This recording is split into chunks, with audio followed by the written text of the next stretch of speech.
संसद में शब्दों का शोर, आरोपों की आंधी और सियासत की सबसे बड़ी जंग। नेता प्रतिपक्ष राहुल गांधी एक बार फिर सदन में खड़े हुए और सरकार पर गंभीर आरोपों की बौछार कर दी। ट्रेड डील से लेकर राष्ट्रीय सुरक्षा तक सरकार पर सरेंडर और कॉम्प्रोमाइज जैसे शब्दों का इस्तेमाल किया। लेकिन अब मामला सिर्फ बयानबाजी नहीं रहा। सरकार ने साफ संदेश दे दिया है कि अगर राहुल गांधी अपने आरोपों के सबूत नहीं देते तो उनके खिलाफ विशेषाधिकार हनन प्रस्ताव लाया जा सकता है। क्या ये सिर्फ राजनीतिक धमकी है या सच में राहुल गांधी पर संसदीय कार्रवाई की तलवार लटक रही है? संसद के भीतर राहुल गांधी का हमला तेज था। उन्होंने कहा कि सरकार की ट्रेड डील देश के हितों से समझौता है। उन्होंने सवाल उठाया कि क्या सरकार ने अंतर्राष्ट्रीय दबाव में झुककर फैसले लिए। राहुल गांधी ने सरकार पर सरेंडर और नॉनसेंस जैसे शब्दों का इस्तेमाल करते हुए सीधा हमला बोला। उनका कहना था कि देश को सच जानने का हक है और सरकार जवाब देने से बच रही है। Speaker sir, there is a businessman called Mr. Anil Ambani. I want to ask the question, why is he not in jail? The reason he is not in jail is because his name is in the Epstein files.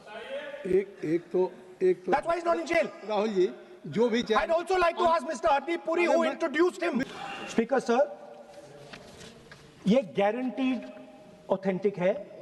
इसमें नारावाने जी ने कहा है कि उनका memoir है, उसे सरकार publish नहीं होने दे रही है। इसमें सब लिखा है और मैं सिर्फ इसमें से 5 लाइन पढ़ना चाहता हूं जिसमें नारावाने जी ने राजनाथ सिंह के बारे में और मोदी जी के बारे में बोला है।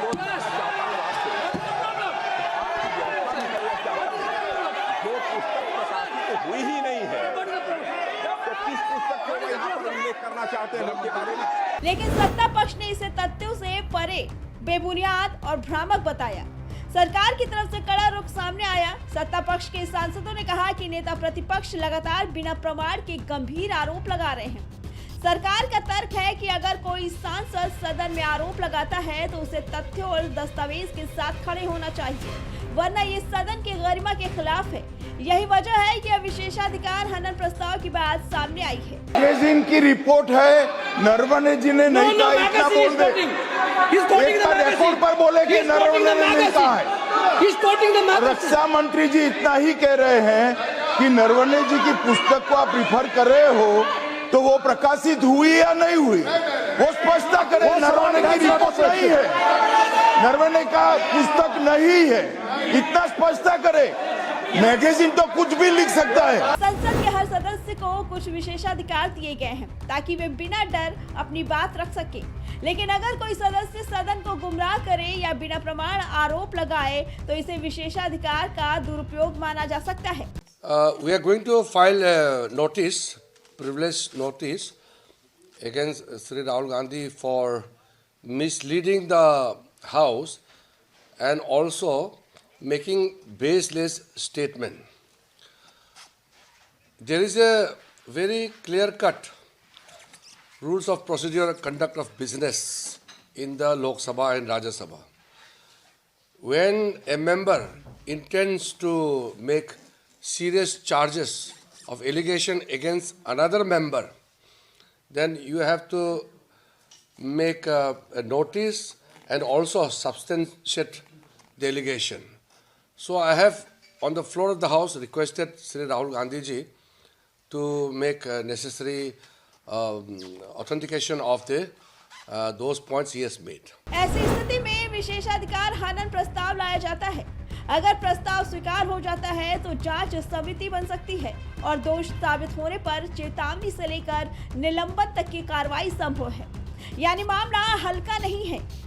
सवाल ये भी है कि क्या ये कानूनी लड़ाई से ज्यादा राजनीतिक लड़ाई है, क्योंकि चुनावी माहौल में हर बयान का असर दूर तक जाता है।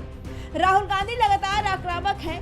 सरकार भी अब रक्षात्मक नहीं बल्कि आक्रामक मुद्रा में है। एक तरफ विपक्ष कह रहा है कि सच बोलने पर कार्रवाई की धमकी दी जा रही है, तो वहीं दूसरी तरफ सरकार कह रही है कि संसद को आरोपों का मंच नहीं बनने देंगे। तो क्या राहुल गांधी अपने आरोपों के दस्तावेज पेश करेंगे?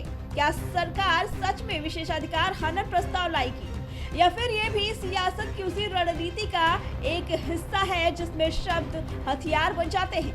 सदन के भीतर ये टकराव अब सिर्फ बयानबाजी नहीं बल्कि प्रतिष्ठा और प्रक्रिया की लड़ाई बन चुकी है।